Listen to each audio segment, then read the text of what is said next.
tinggi dan mengamalkan ilmu untuk bangsa. Marilah seluruh sivitas akademikanya bersatu membangun negara.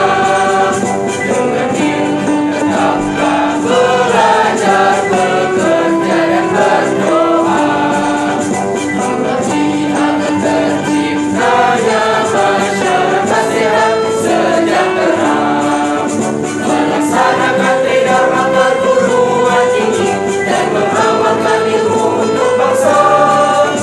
Marilah seluruh sivitas akademikanya bersatu